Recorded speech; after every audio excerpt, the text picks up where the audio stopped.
Assalamualaikum warahmatullahi wabarakatuh. Selamat pagi, Ibu Siti Ridloa, selaku dosen pengampu makroekonomi, dan selamat pagi untuk teman-teman semua. Perkenankan kami dari kelompok 2 akan mempresentasikan hasil diskusi kami terkait output dan pendapatan nasional. Sebelum masuk ke materi, mungkin alangkah baiknya saya memperkenalkan anggota dari kelompok 2 itu sendiri.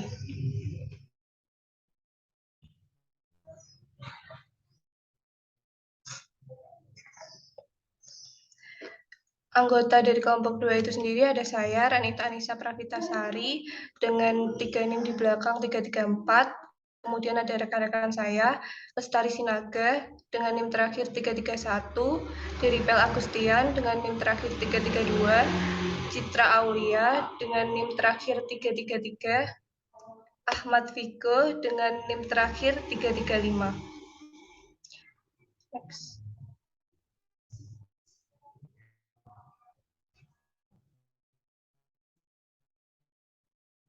Lanjut langsung saja ke materi pertama akan dipaparkan oleh rekan saya, Lestari Sinaga. Waktu dan layar saya persilahkan. Baik, terima kasih Ica atas kesempatannya. Saya akan menyampaikan terkait pengertian pendapatan nasional.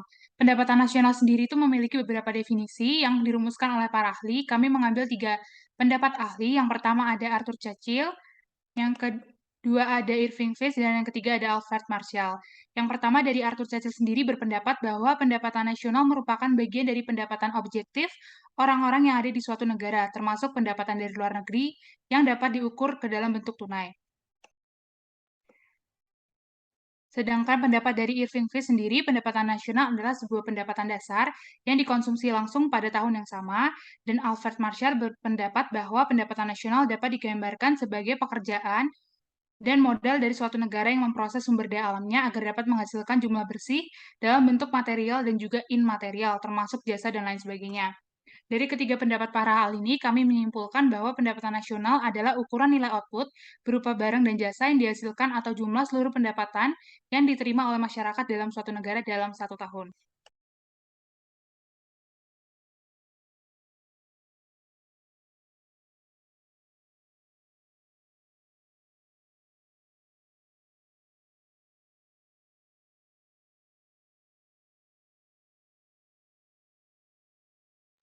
Pendapatan nasional sendiri memiliki 6 konsep. Yang pertama adalah GDP atau Gross Domestic Product, atau bisa juga disebut sebagai produk domestik bruto. GDP adalah jumlah produk barang dan jasa yang dihasilkan oleh unit-unit produksi di dalam batas wilayah suatu negara domestik selama 1 tahun, dan dirumuskan yaitu GDP sama dengan C plus I plus G ditambah X minus M. Dengan komponen-komponennya terdiri dari C sebagai konsumsi, yaitu pembelanjaan barang dan jasa oleh rumah tangga. I adalah investasi, atau pembelian barang yang nantinya akan digunakan untuk memproduksi lebih banyak barang dan jasa. G adalah belanja pemerintah, atau pembelanjaan barang dan jasa oleh pemerintah daerah, negara bagian, dan juga pusat. X adalah ekspor atau pembelian produk dalam negeri oleh orang asing, dan M adalah pembelian produk luar negeri oleh warga negara.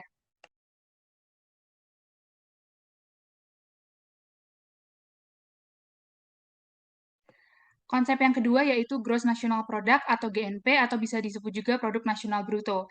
Dengan pengertian yaitu nilai barang atau jasa yang dihasilkan oleh warga negara, baik yang tinggal di dalam negeri maupun luar negeri dalam 1 tahun, dengan perumusan yaitu GNP sama dengan GDP ditambah PFLN dikurangi PFDN. Keterangannya adalah sebagai berikut, yaitu GDP, Gross Domestic Product, jumlah produk atau jumlah produk berupa barang dan jasa yang dihasilkan oleh unit-unit produksi di dalam batas wilayah suatu negara atau domestik selama 1 tahun.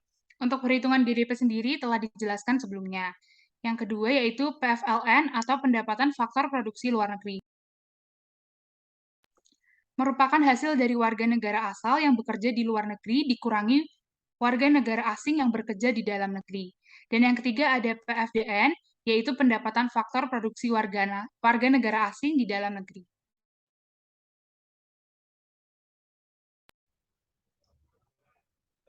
Baik, terima kasih Lestari Sinaga atas pemaparan materinya. Kemudian saya lanjutkan terkait NNP atau Net National Product, yaitu produk nasional bersih, nilai moneter barang dan jasa yang diproduksi oleh warga suatu negara, baik di dalam maupun di luar negeri pada periode tertentu dengan rumus NNP, yaitu GNP dikurangi depresiasi atau penyusutan. Nah, komponen-komponen NNP itu terdiri dari GNP, nilai barang atau jasa yang dihasilkan oleh warga negara, baik yang tinggal di dalam negeri maupun luar negeri dalam 1 tahun.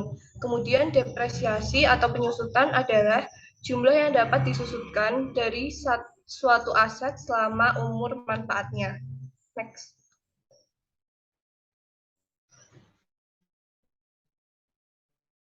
Kemudian NNI atau Net National Income atau pendapatan nasional bersih, yang mana pendapatan yang dihitung berdasarkan jumlah balas jasa yang diterima masyarakat pemilik faktor produksi dengan rumus NNI, yaitu NNP dikurangi pajak tidak langsung plus subsidi. Komponen-komponen NNI terdiri dari NNP, pajak tidak langsung adalah pajak yang pemungutannya dibebankan kepada pihak lain. Konsekuensinya, orang yang bertanggung jawab atas administrasi pajak dan pembayar pajak adalah orang yang berbeda. Kemudian subsidi adalah bentuk bantuan keuangan yang dibayarkan kepada suatu bisnis atau sektor ekonomi.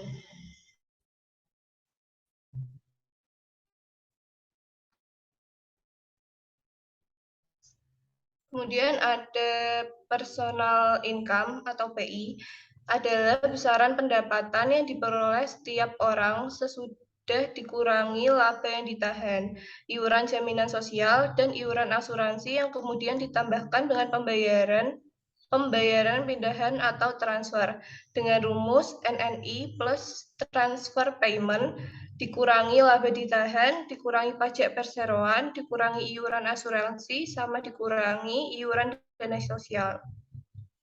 X. Kemudian komponen yang terakhir ada disposable income atau DI. Disposable income atau DI ini adalah pendapatan yang siap untuk dimanfaatkan dalam membeli barang dan jasa konsumsi dengan rumus DI sama dengan PI plus pajak langsung. Mungkin itu adalah komponen-komponen dari pendapatan nasional. Selanjutnya, materi yang akan dipaparkan oleh rekan saya Ahmad Viko, dipersilahkan. Baik, terima kasih moderator. Kemudian materi berikutnya adalah siklus aliran pendapatan. Merupakan sebuah model yang menggambarkan bagaimana interaksi antar para pelaku ekonomi menghasilkan pendapatan yang digunakan sebagai pengeluaran dalam upaya memaksimalkan nilai kegunaan atau utility masing-masing pelaku ekonomi. Berikut adalah model circular flow yang membagi perekonomian menjadi 4 sektor. Penjelasannya adalah sektor rumah tangga memiliki faktor-faktor produksi yang dibutuhkan untuk proses produksi barang dan jasa privat maupun publik. Faktor-faktor produksi tersebut adalah tenaga kerja, barang modal, uang, dan kesediaan untuk menanggung risiko yang dihadapi oleh perusahaan dengan membeli saham.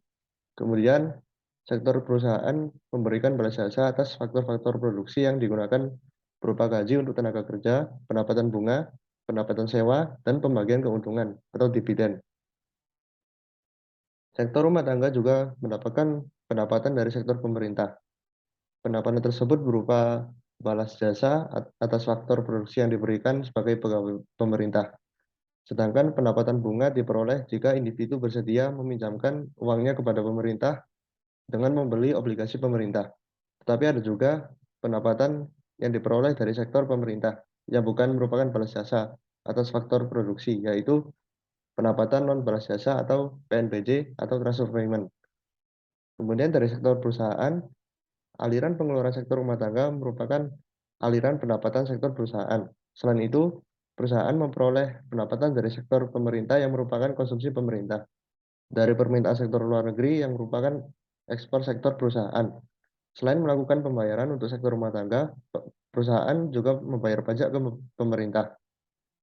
Kemudian sektor pemerintah. Fungsi utama sektor pemerintah adalah menyediakan barang publik. Pemerintah dalam menjalankan fungsinya melakukan pengeluaran untuk pembelian barang dan jasa dari sektor perusahaan dan pengeluaran untuk sektor rumah tangga. Karena barang publik tidak dapat disediakan sepenuhnya lewat mekanisme pasar, maka pemerintah harus menarik pajak dari sektor rumah tangga dan sektor perusahaan. Yang terakhir adalah sektor luar negeri. Sektor rumah tangga, perusahaan, dan pemerintah merupakan perekonomian domestik. Perekonomian dikenakan tertutup atau closed economy jika tidak melakukan interaksi dengan sektor luar negeri.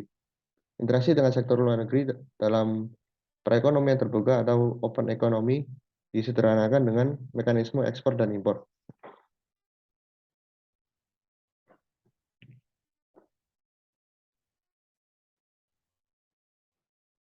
Kemudian ada metode perhitungan pendapatan nasional.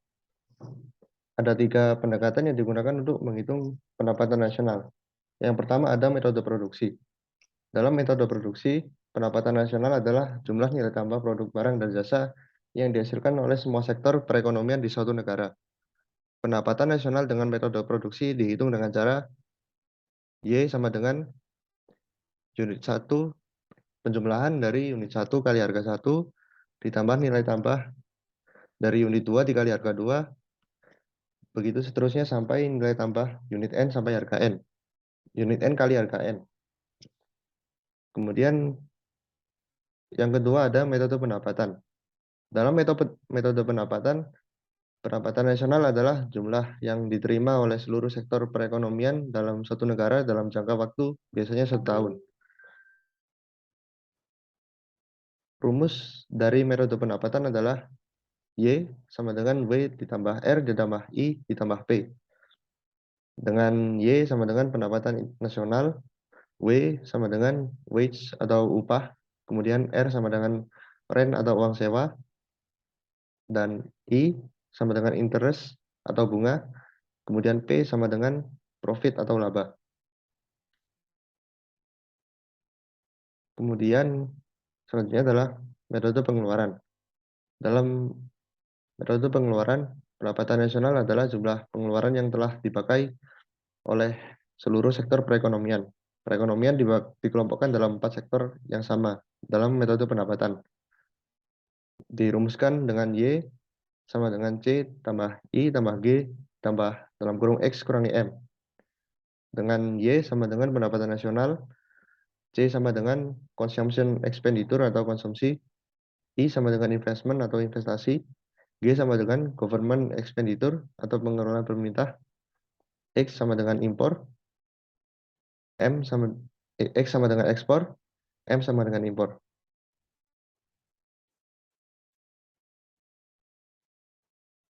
Sekian dari saya kembalikan ke moderator. Baik, terima kasih Ahmad Fiko atas penjelasannya. Kemudian materi selanjutnya akan dijelaskan oleh rekan saya, Citra Aulia. Waktu dan layar saya persilakan. Baik, terima kasih moderator. Materi berikutnya adalah faktor-faktor yang memengaruhi pendapatan nasional. Yang pertama, permintaan dan penawaran agregat. Permintaan agregat menunjukkan hubungan antar keseluruhan daftar permintaan terhadap barang-barang atau jasa sesuai dengan tingkat harga. Sedangkan penawaran agregat yaitu hubungan antar keseluruhan daftar penawaran barang-barang atau jasa yang ditawarkan oleh perusahaan-perusahaan dengan tingkat harga tertentu. Selanjutnya ada konsumsi dan tabungan. Konsumsi adalah pengeluaran total memperoleh barang dan jasa dalam suatu perekonomian dalam jangka waktu tertentu yang biasanya 1 tahun. Sedangkan tabungan bagian dari pendapatan yang kita keluarkan untuk dikonsumsi. Selanjutnya ada investasi. Investasi yaitu pengeluaran yang digunakan untuk modal baru. Investasi merupakan salah satu komponen penting dalam pengeluaran agregat. Next.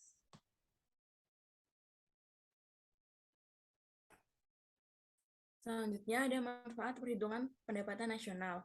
Manfaat yang pertama yaitu mendapat informasi mengenai tingkat kemakmuran masyarakat. Manfaat yang pertama dari menghitung pendapatan nasional adalah membantu pemerintah mengetahui tingkat kemakmuran masyarakat suatu negara. Mengetahui tingkat kemakmuran dapat membuat pemerintah negara mendapat informasi yang mengaruhi tingkat ekonomi negara. Contohnya, kualitas hidup masyarakat serta standar hidup yang berlaku di lingkungan masyarakat tersebut. Terima kasih, saya kembalikan ke moderator. Baik, terima kasih Citra Aulia atas pemaparan materinya. Mungkin manfaat perhitungan pendapatan nasional tadi akan dilanjutkan oleh rekan saya dari Bel Agustian. Silakan. Baik, terima kasih moderator atas kesempatannya. Manfaat yang kedua yaitu melakukan evaluasi dan mengukur perubahan yang terjadi. Setelah melakukan perhitungan pendapatan nasional, pemerintah negara akan mengetahui bagaimana tingkat kemakmuran rakyatnya. Ini akan membantu pemerintah negara tersebut, terutama saat melakukan evaluasi nanti. Manfaat dari menghitung pendapatan nasional juga membantu pemerintah melihat perubahan yang terjadi di negaranya, terutama di sektor ekonomi. Dan manfaat yang ketiga yaitu membandingkan kinerja ekonomi di berbagai sektor dan daerah. Dengan hal ini, kita pun dapat mengetahui sektor ekonomi mana yang lebih maju, dan begitu pula sebaliknya.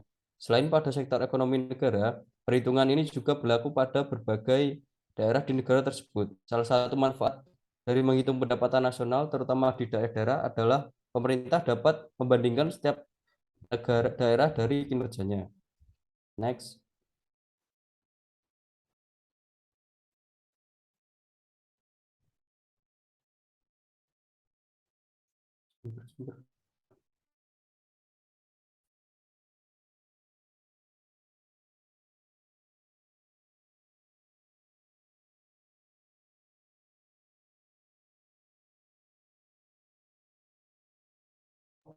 Selanjutnya adalah sumber-sumber pendapatan negara. Yang pertama yaitu penerimaan negara dari pajak. Dalam beberapa yang telah disajikan oleh BPS, bisa kita lihat bahwa pajak merupakan sumber pendapatan negara yang paling besar. Pajak sendiri adalah suatu pungutan yang dikenakan pada suatu objek, entah itu barang, jasa, atau aset tertentu yang memiliki nilai manfaat dan menjadi kontribusi wajib bagi warga negara yang telah memenuhi kriteria sebagai wajib pajak. Yang kedua yaitu penerimaan negara bukan pajak atau PNBP. PNBP ini merupakan pungutan yang dibayar individu atau badan tertentu dengan memperoleh manfaat langsung ataupun tidak langsung atas layanan atau pemanfaatan sumber daya. Yang ketiga yaitu hibah. Hibah biasanya diartikan setiap penerimaan negara dalam bentuk devisa. Devisa yang dirupiahkan, rupiah, barang, jasa, dan atau surat berharga yang diperoleh dari pemberi hibah yang tidak perlu dibayar kembali, yang berasal dari dalam negeri maupun luar negeri. Sekian pemaparan dari saya kembalikan ke moderator. Baik, terima kasih dari Pel atas pemaparannya. Mungkin materi yang bisa kami presentasikan terkait output dan pendapatan nasional hanya sampai segini. Harapannya untuk teman-teman dan siapapun yang menyimak presentasi kita kali ini dapat menjadi manfaat. Amin. Sekian, wassalamualaikum warahmatullahi wabarakatuh.